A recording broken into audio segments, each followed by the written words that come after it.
Google has unleashed a dire warning that could upend the tech landscape. What comes next will rock investors to their core. This is one story you don't want to miss. I'm your host, Steve Van Metre, and thanks for joining me today. In our show today, Google has just issued a warning that could be the beginning of the end for countless jobs. The labor market is about to face its biggest challenge yet, and what unfolds will have workers everywhere on edge. Plus, our tariff-beating trade is skyrocketing again today. Stay tuned to the end of the show, and I'll show you exactly how we did it and how you too could profit on our next big trade. Now, let's head over to Bloomberg, where we picked today's story up as Alpha reports earnings and their stock tumbles as crowd growth slows, missing estimates. And we warned about this going into earnings season. We already told you that analysts had set the bar high, and many of these big tech companies weren't going to hit it. But it's what's underneath the headline, what's deep in the earnings report that's outright frightening. Google is warning that not only could this upend the tech landscape,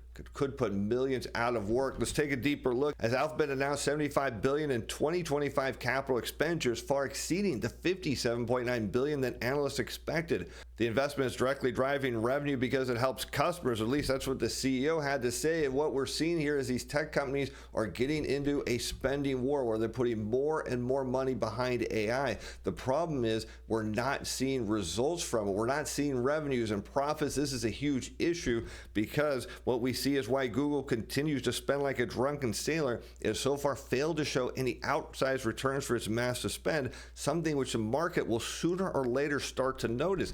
And this is a concern we've had for these big tech companies that continue to spend massive amounts of money on AI and now are increasing their spend, telling investors someday this is going to pay off. The problem is it isn't paying off. And right now, when we look out at the horizon, we see the adoption rates are rather low. A lot of consumers don't really see a lot of value in it. The challenge here is at some point, as the economy slows, what we're going to see from these tech companies is massive spending that's out of control as they continue to battle each other for supremacy in the AI space. But what's going to happen is Wall Street's going to demand a return on their investment. At some point, it's going to lead to further cost cutting, and that means poor's payrolls would head lower in a big way. And speaking of the labor market now as we turn, because what Google is warning about is at some point they're going to be facing mass layoffs in the tech space just to keep the spending on course. Well, now what we're seeing from ADP is U.S. firms have added 183,000 jobs, more than forecast, which sounds like great news. But once again, just like with Google's earnings, once you get underneath the covers and look at the details, you see a massive red flag here. And this one is obvious as manufacturing jobs were shed by $13,000 in January, something many people didn't expect. And we've been talking about how the manufacturing sector is seeing a decline in new order growth. In fact, new orders, as we talked about just yesterday, have been in contraction now. And this is a major problem because if manufacturers don't have enough new orders and existing orders to support their workforce, well, then the beginning of the end starts. And that means with cutting jobs, of course, it starts in an earlier place. We're going to talk about that in a moment. But let's talk about what the experts had to say, because while a decline in vacancies and easing wage growth says, yes, some moderation is underway, employers are still hiring and layoffs remain subdued. So what they're suggesting here is that everything's okay with the labor market. We're just getting some rebalancing here. But when you look at what's going on with Google, we saw the same thing with Apple. We're seeing this with Metre. We're seeing increased spend on AI, but no return. What's happening in the manufacturing sector, we're seeing a buildup in inventories, but consumers aren't spending. This is not a good sign for the labor market. But something we see that is skyrocketing, that is our tariff-beating trade. Back on January 10th, we told our subscribers you want to buy right here. It had initial pullback, some were skeptical, and look, this thing is taken off, and today it's surging even higher. You may remember on our Sunday show, if you said if you like gold, buy this instead. Stay tuned to the end of the show, and I'm going to show you exactly how we set this trade up and how you can jump in on our next big trade. The ADP report showed stable wage growth as workers who changed jobs saw a 6.8% pay increase in January, and those who stayed put saw a 4.7% increase, that from a year ago. And this is what the experts believe, that pay increases are actually great here, that they're running hot enough that when you look at the broad picture of the labor market, it tells them everything's okay. In fact, there's some concern that inflation could even rebound just based on what we're seeing seeing in payrolls here, and that is absolutely furthest from the truth. It's just kind of like this AI thing. If you spend it, people will use it, but we find out that money's being spent and there's no return on investment. Same thing as we look into payrolls here, because while the experts say that yes, if you see your wage growth heading higher, it's a good thing, but when we look at the details, it's far from it. Let's take a look at this chart of average hourly earnings of production and non-supervisory employees. This in blue on a year-over-year rate of change against average weekly hours of production and non-supervisory employees. That's shown in red. And yes, we go back to the 1980s, and what do you see? You get rising payrolls. This is what the experts say is good against declining number of hours. So in the end of the day, people are happier that they're making more money per hour. They're getting fewer hours, so their total income actually goes down. What happens when you see this dynamic is you head right into recession. So you think about from the employer's perspective here is they want to give people a raise so they'll feel valued and stay. At the same time, they don't have enough work, so they cut hours. And let's take a look at what happens going into the 2000s. We see hours worked going down, average hourly earnings going up. What do you get? A recession. How about we fast forward right into the global financial crisis? You see average hourly earnings are rising and actually holding at a fairly high rate. What happens? Hours worked peak and then they head down. Next thing you know, average hourly earnings starts to head lower, and look at where we're at now. Now we're seeing from the data, they're saying, well, it's stabilization here in average hourly earnings, but to me it looks like the trend is clearly downward. So do we actually learn anything from average hourly earnings? The answer is, well, not really. It doesn't give us a clear picture on what's going on in the economy, but it does sound really good when you're writing news articles, because let's look at what really happens here. As we keep average hourly earnings in blue, now overlaid against continued unemployment claims. And so what the experts want you to believe, as long as average hourly earnings are rising or holding steady at a reasonable rate, that the labor market is strong and stable, but you don't get that perspective back in the late 1980s. Here you can clearly see that average hourly earnings are rising. And so too are continued unemployment claims right into a recession. Once again, you see it going to the dot-com bubble. Average hourly earnings are headed higher. So too are continued claims. Now we move forward to around 2006, 2007. You say, well, there's a deceleration here in average hourly earnings, but yes, but historically they remain rather strong. Continued claims still headed higher. How about right around 2018 into the pandemic? What do we see? A rise in average hourly earnings against a bottoming effect here in continued claims as we went into the pandemic. And now what do we see? Average hourly earnings continue to decelerate, but still remain historically high levels against a slow rising trend of continued claims. So what can we take away from this is there's virtually no relationship between wage growth and the labor market here. Now, the experts want you to believe otherwise, but what Google is warning about, we come back to the jobs market. It's all about jobs. It's all about what people ultimately take home at the end of the day and what they're able to spend into the economy. And what Google's suggesting is they could be forced to lay off down the road if we don't see a return on their AI investment. The problem is for the rest of the economy, we're going to see layoffs as well. Let's turn to the S&P Global as we look at the services sector, who notes that there's stronger job creation despite a slowdown in output growth at the start of 2025. And this tells us what the ADP report is validating, that yes, there were people hired in January, predominantly the services sector, but the manufacturing sector slowed down. But once again, as we get underneath the reports, we find out it's not so rosy. And despite posting weaker rises in both activity and new orders, companies hired, and they expressed confidence in the outlook and took on extra staff to the largest degree in more than 2.5 years. But again, they did that against weaker activity and slower new order growth. So that's kind of confusing. Why would they do that? Well, let's look further.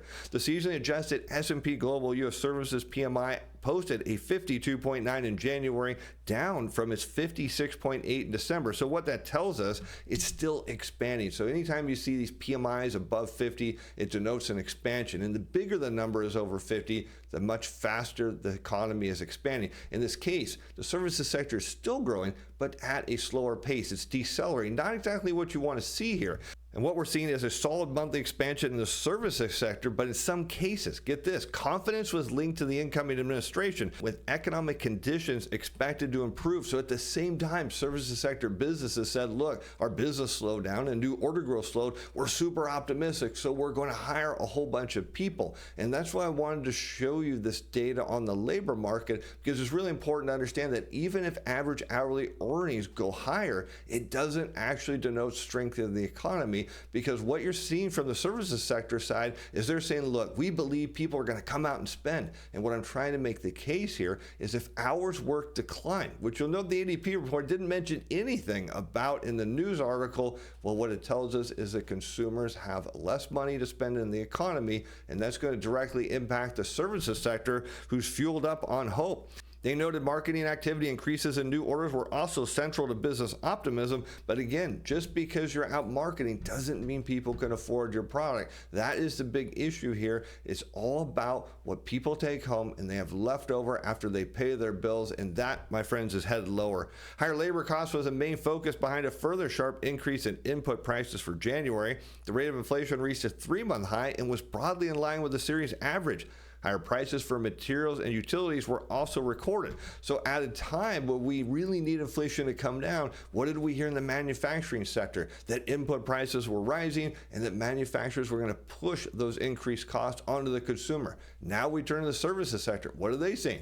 Input prices are rising, and what are they going to do? Well, they're going to pass that on. And in line with the picture for input costs, the pace of output price inflation also quickened in January as companies passed through higher cost burdens to customers.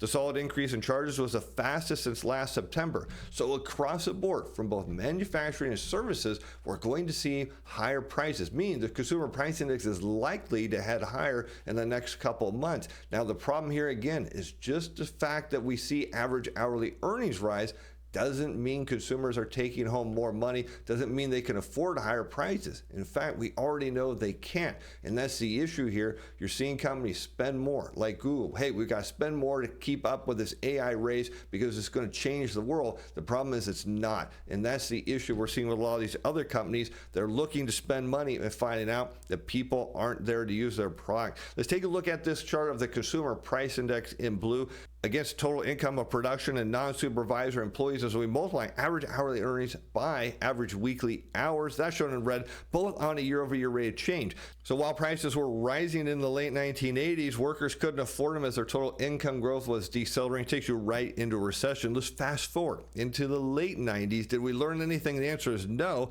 because consumer prices rose once again, and we saw a deceleration in incomes right into a recession. Now, it makes perfect sense because what you're seeing in the manufacturing sectors, I believe they're building inventory on the hopes that if you build it, people are going to come out and buy it. And what I'm trying to illustrate here very clearly is that income growth is slowing. So those that do have jobs, they have less money to spend. And at the same time, we're seeing companies like Google desperate to get a return on this big spend. I just don't think it'll be there, at least not right now. Let's move forward to around 2006 into the global financial crisis. What happens? Energy prices soar, the CPI zooms higher, total income growth slows right into a recession. And now look, we're seeing the early signs that inflation is going to go higher in the next couple months from both manufacturers and those in the services sector. What are we seeing in total incomes? The number is headed down. This is, again, a dangerous sign for the economy, and what it suggests is that there's going to be a lot more American workers on the unemployment line.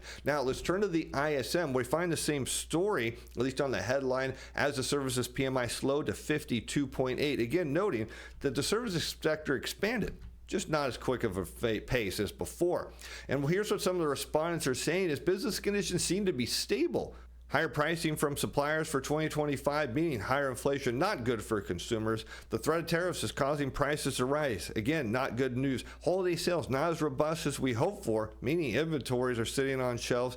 The employment market is softening, meaning there's skilled workers getting stuck on unemployment, also not a good sign of expanding economy, and slower than expected for January. So what we're seeing is still concerns here that the economy is not doing as well as it should. Now let's take a look at underneath the ISM as we get into the data, and what we see is inventory on the services side has been rising for 21 months. This is a huge problem because if you build up inventory during a slowing economy, it means you're going to have to discount it. But let's look, because they're hiring people. They said they're optimistic about the future, but look what happened with new orders. We went from 54.4 to 51.3, so a slowdown in demand from new orders. And how about prices? They continue to rise. Last month, it was at 64.4, which is a huge increase. January, 60.4, another big increase. And what's happening underneath behind this? There's not enough workers. to support the new orders, and they're being put on the backlogs. We see now 6-month trend in backlogs of orders being chewed through. The question is, what's going to happen to the services sector when the backlogs are gone and they're sitting on inventory? It's going to be disinflation and layoffs. You can already see this coming. But if you're hoping the Fed's going to run to the rescue, well, don't bet on it. As Fed's Barkin says, the officials want clarity on policies and growth. Well, they just don't seem to understand what's going on in the economy here, as it's very hard to know what's happening with growth and employment. No, it's very clear, because we looked at the charts. And this is why I want you to understand the Fed doesn't really understand the economy, because just because average hourly earnings are rising, it doesn't mean anything. When you put it in comparison with weekly hours worked and you look at continued unemployment claims, it doesn't give you a good, strong feeling about the economy here at all. And they want to know what's going on with inflation. Well, I can tell you it's headed higher. And until you get a little more clarity on these uncertainties, he said, we're not going to do anything.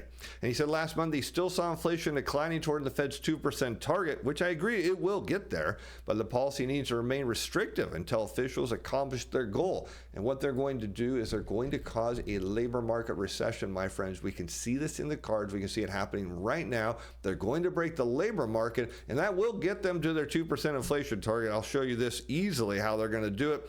Let's take a look at the consumer price index in blue, now shown against the continued unemployment claims in red. And when you get a labor market recession, it looks exactly like what we saw going into the 1990s recession. Consumer prices rising, so you can see it's happening again now against rising continued claims. What do we see in the data? That people are losing their job and can't find new work. Employers are saying, look, there's some talented people on the unemployment line. If I just had to work for them, I'd hire them.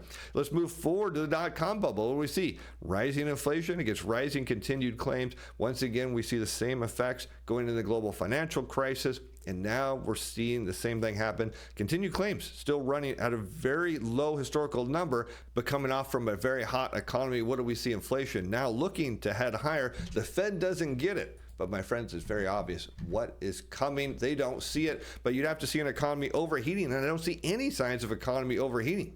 Well, Barkin, you're right. That's not happening.